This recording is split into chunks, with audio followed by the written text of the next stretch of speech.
မငိုက်ရအောင်အားလုံးမြင်ပါပါရှင်ဒီနေ့ကတော့လူစုံနဲ့ပါကြောက်လူစုံလဲဆိုတော့တငယ်ချင်းအလှလှုပ်ဖို့အတွက်ညကလေးကလာဝိုင်းလုပ်ပေးတာပေါ့နော်မွန်ချောင်းရောက်နေပါတယ်ပေါ့နော်မွန်ချောင်းဖုန်ကြီးချောင်းရောက်နေပါတယ်ဒီတငယ်ချင်းလေးကဆိုရင်သူကနှစ်တိုင်းပဲသူ့ရဲ့အဖွားရဲ့ဒီရက်လည်နေ့ကိုအမြဲတမ်းအလှလှုပ်ဖြစ်တာပေါ့နော်ကိုယ့်ရဲ့အတိအခင်တယောက်အနေနဲ့ကတော့ကိုကမဖြစ်မနေလာပေးရတာပေါ့နော်ညကလေးကလာဝိုင်းလုပ်ပေးတာပေါ့နော်ဒီမှာလိုအပ်တဲ့ဟင်းသီးဟင်းရွက်တွေအသားတွေလည်းဝိုင်းလုပ်ပေးကြတာပေါ့နော်ဒီနေ့က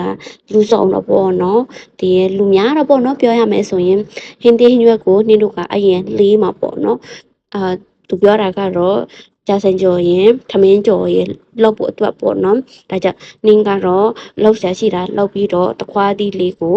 ဆေးပြီးတော့ဒီတခွားသီးကိုအချင်းလောက်ဖို့အတွက်ပေါ့နော်ခောက်ဆွဲကြော်လောက်ဒါအချင်းလိုတာပေါ့နော်ဒီတခွားဒီအားလုံးကိုအချင်းတော့ပို့အတွက်ပါရှင်ဒီမှာဆိုရင်ချောလေးတွေလာဝိုင်းလောက်နေပါတယ်ရှင်လူစုနေတော့မဆိုဒီနေ့ကတော့လူစုံတာပေါ့နော်ကိုတို့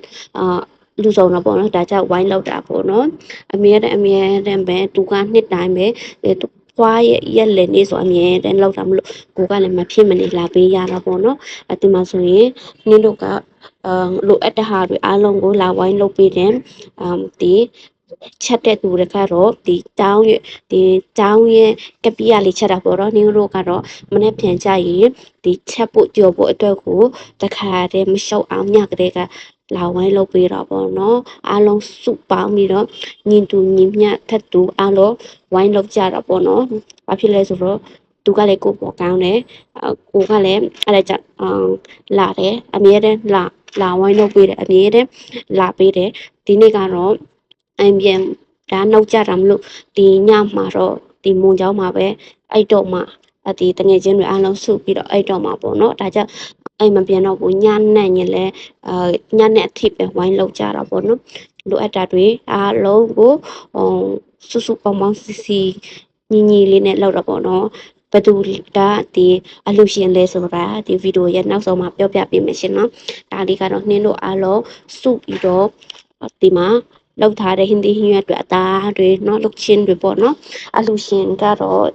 မနေ့ပြန်ကြမှာဒီမှာပါရှင်ကဲအလူရှင်ကိုမနေ့ပြန်ကြမှာပြောပြပေးနေဘသူလေးကအလူရှင်လေးဆိုတော့မနေ့ပြန်ဗီဒီယိုလေးကိုနောက်ထပ်ကြည့်သွားပေးပါရှင်ဒီမှာဆိုရင်နှင်းတို့အားလုံးလှီးထားတဲ့အသားတွေလုတ်ချင်းတွေဟင်းသီးဟင်းရွက်တွေပေါ့เนาะဒီမှာဆိုတခြားပစုံတွေအသားတွေကတော့အပြင်မှာလောက်ထားပြီးသားဖြစ်တာမလို့လိုတာလေးတွေလောက်တာပါရှင်ဒါလေးဆိုအစုံလောက်ထားပြီးဆိုရင်ပြီးသွားပါပြီဒါကတော့ပြီးသွားတဲ့ဖြစ်တာမလို့နင်းတို့ကညအိတ်တာဖြစ်မှာမလို့မပြန်တော့ဘူးရှင် vlog လေးမပြီးခင်မှာဖေးရအတူတူဖူးကြမှာပါရှင်